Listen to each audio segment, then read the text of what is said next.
Plastic ક્ષેત્રે global leader બનાવવાનું લક્ષ્ય. ભારતને પ્લાસ્ટિક ક્ષેત્રે ગ્લોબલ લીડર બનાવવાનું મિશન અને પ્લાસ્ટિકના નિકાસમાં 4 ગણી વૃદ્ધિનું લક્ષ્ય પ્લાસ્ટિક મેન્યુફેક્ચરર્સ એસોસિએશન દ્વારા કરાશે. ભારત વૈશ્વિક પ્લાસ્ટિક વેપારમાં નિર્ણાયક છલાંગ લગાવવા માટે સજ્જ છે.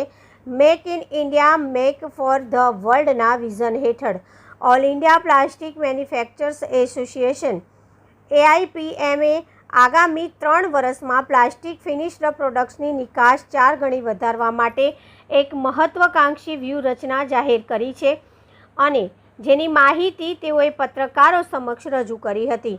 નવી દિલ્હીમાં આયોજિત એક પ્રેસ કોન્ફરન્સમાં જાહેરાત કરવામાં આવી હતી કે આ ફક્ત વેપારનો વિચાર નથી, તે ભારતને વૈશ્વિક પ્લાસ્ટિક હબ તરીકે સ્થાપિત કરવાનું રાષ્ટ્રીય મિશન છે. ફિનિશ્ડ પ્લાસ્ટિક ચીજવસ્તુઓનો વૈશ્વિક વેપાર આશરે $1.3 ટ્રિલિયન છે, જ્યારે ભારતનો ભાગ ફક્ત $12.5 બિલિયન છે. અમદાવાદ ખાતે AIPMના ગર્વનિર્ગ કાઉન્સિલર અધ્યક્ષ અરવિંદ મહેતા અને પ્રમુખ મનોજ આર શાહે પ્લાસ્ટિકની નિકાસ 4 ગણી વધારવા માટેની માહિતી અને અન્ય જાણકારી પ્રદાન કરી હતી. ભારતનો પ્લાસ્ટિક ઉદ્યોગ હવે ફક્ત ઉત્પાદન પૂરતો નથી રહ્યો, તે ગુણવત્તાના, નવીનતા અને વૈશ્વિક વિશ્વાસના પ્રતીક તરીકે ઉભરી રહ્યો છે. યોગ્ય વ્યૂહરચના, મજબૂત સરકારી સમર્થન અને ઉદ્યોગ સાહસિક ભાવના સાથે ભારત પ્લાસ્ટિકનો વિશ્વગુરુ બનવા તરફ ઝડપથી આગળ વધી રહ્યું છે. Sanjeev Rajput, Ahmedabad. President the All India Plastic Manufacturer Association, stationed at Bombay. Day after tomorrow, એટલે પરમ દિવસે એટલે કે 22 ઓગસ્ટ 2025 ધી મેરિડિયન હોટેલ એટલે કે મેરિયટમાં અમદાવાદમાં સેટેલાઇટ ખાતે export boost of plastic finish product એ વિશેના પરિસંવાદ કોન્ફરન્સ કયો એ ઇવેન્ટ માટે આ કોન્ફરન્સ આજે લીધેલ છે. પ્રેસ કોન્ફરન્સ 20 ઓગસ્ટ 2025ના દિવસે, બુધવારના દિવસે.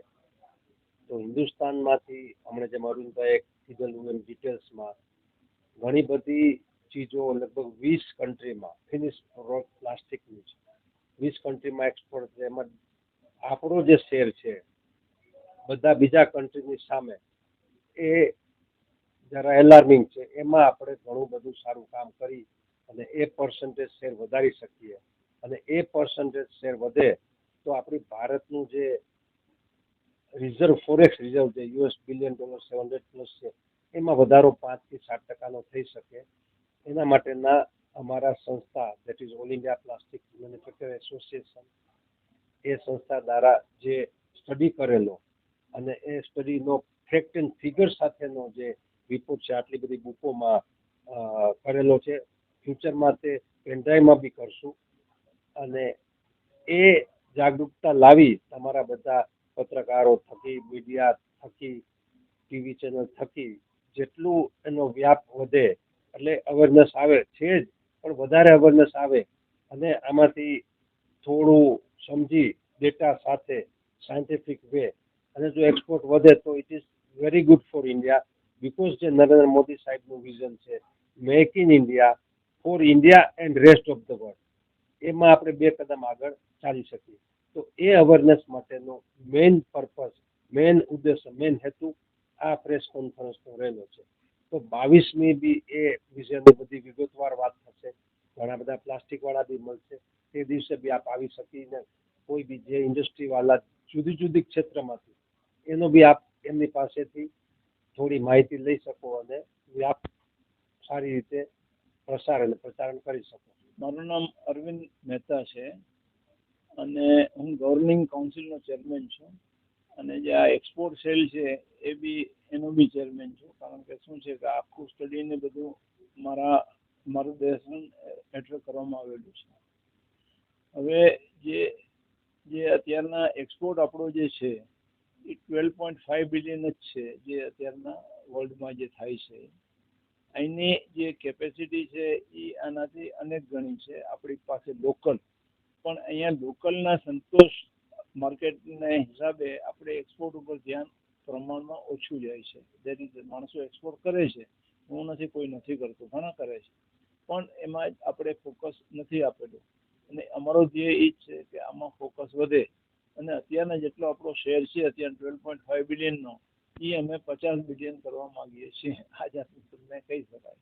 ને એના ફાયદા રૂપે કે તમારે જે છે 50 લાખ માણસો આજે અમે જોબ આપીએ છીએ ઇન્ડસ્ટ્રીમાં, ડાયરેક્ટલી ઇનડાયરેક્ટલી ભારતભરમાં. તો એની જગ્યાએ આપણે 60, 70, 80 લાખ માણસો પણ થઈ શકે આમાં જોબમાં. આ ઇન્ડસ્ટ્રીમાં એટલી ક્ષમતા છે. અને તમને જે છે અત્યારે મશીનવાળાને એટલું કામ મળે કે એની કેપેસિટી એ લોકોને ડબલ કરવી પડે. પોલિમરવાળા જે છે અત્યારના, જે કોઈ પણ હોય, આપણે ઇન્ડિયન ઓઇલ હોય કે ઓપલ હોય કે રિલાયન્સ હોય, એ લોકોને પોતાની કેપેસિટી ડબલ કરવી પડે. એ લોકોને બેનિફિટ મળે અને કન્વર્ટરને બેનિફિટ મળે. એટલે આ બધી છે ને વિન વિન સિચ્યુએશન છે જો આપણે આ લાઈન ઉપર